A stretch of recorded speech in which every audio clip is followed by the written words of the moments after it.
जब कथा हो तो हुक्का बीच में देना चाहिए। क्यों? भगवान बोले ना, जब कथा करते हैं आंख बंद करके कथा सुनाते हैं।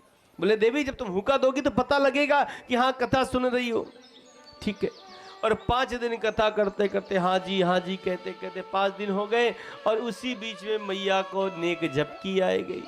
जैसे मैया को झपकी आई, सुखदेव भगवान सोचने लगे यदि बोलेंगे नहीं तो बाबा कथा कहीं बंद ना कर दे, तो मैया पार्वती की आवाज में हाजी करना शुरू करते। जैसे 7 दिन व्यतीत होते हैं, कथा विराम हुई। भोलेनाथ ने कहा बोले भागवत भगवान की। जैसे जयकार जय घोष सुनी, मैया ने आंखें खोली। हाँ बाबा, फिर बताएं जिस समय उद्धव जी महाराज मथुरा से ब्रज को आए, उन गोपियों की क्या स्थिति थी, ये आपने बताया नहीं।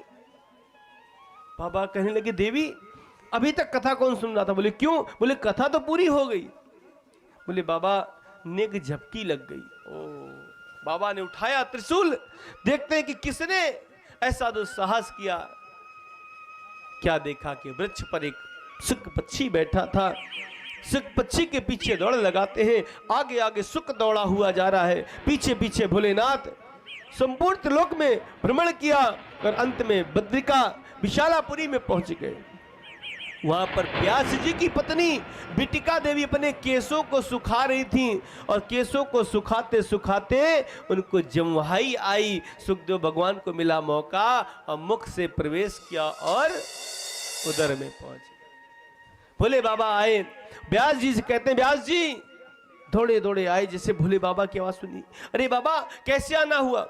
बोले अपने पत्नी से कहो कि जो इसके गर्भ में प्रविष्ट हुआ उसको बाहर निकाले। बोले क्या हो गया? बोले इसने मेरी चोरी की। जैसे चोरी की बात की तो व्यास जी हंसने लगे और जोर से। बोले बाबा शमशान में वास करते हो, आपके पास क्या रखा है आपकी? इसने क्या आपकी चोरी कर ली? बोले इससे बोलो बाहर आए। अरे बाबा बताओ तो सही क्या इसने चोरी किया? तो बताने लगे। क्या कहते हैं? इसने मेरी अमर कथा की चोरी की। बोले क्या? बोले अमर कथा की चोरी की। व्यास जी कहते पुनः बोले बाबा क्या बोले? बोले अमर कथा की चोरी की। व्यास जी कहते हैं बाबा आप कितने भोले हो, जिसने अमर कथा की चोरी की वो तो अमर हो गया ना। तब बाबा को ध्यान आया, ओहो मैं ये क्या करने जा रहा हूं। भोले बाबा तो चले जाते हैं। अब उस गर्भ में रहते रहते 12 वर्ष व्यतीत हो जाते हैं और कहते सुखदेव भगवान ने जन्म लिया ही नहीं। जब जन्म नहीं लिया, वेद ध्वनि की आवाज आने लगी। व्यास जी की पत्नी जो बिटिका थी, व्यास जी से कहती स्वामी अब कष्ट होता है, इस पुत्र से बोलो बाहर आवे। व्यास जी ने कहा बेटा बाहर आ जाओ। कहने लगे नहीं आएंगे। बोले क्यों? बोले मुझे विष्णु की माया ग्रसित कर लेगी।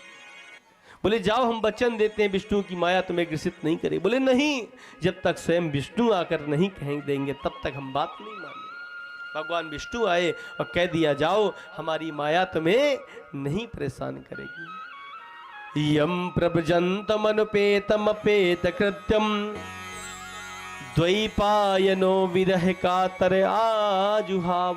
जन्म लिया, जन्म लेते ही नाला छेदन भी नहीं हुआ और नालों को कंधे पर डाला, चल दिया जंगल के लिए। आगे आगे सुखदेव भगवान, पीछे पीछे व्यास जी महाराज। हे पुत्र हे पुत्र हे पुत्र, मानो पुत्रेदि तन्मयतया तरवो विनेदुस।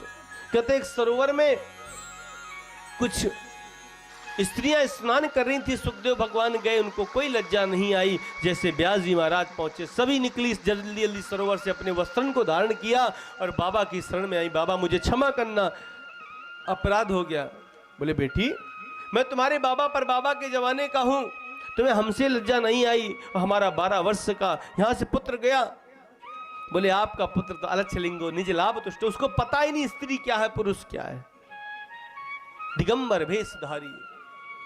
और आगे बढ़े, पुत्रेदि तन्मयतया तरबोभिनेदुस।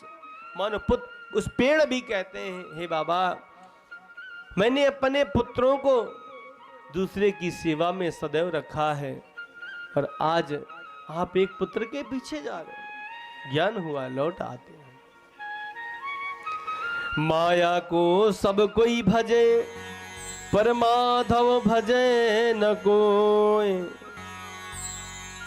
जो कदापि माधव भजे माया चेरी हो। इसलिए कहते हैं माया को ना भज करके माधव को भजो कल्याण होगा। आगे चल के अवतारों का प्रसंग सुनाया। प्रमाणिक रूप में देखे गए भगवान के 24 अवतार हुए। वैसे तो कण कण में व्याप्त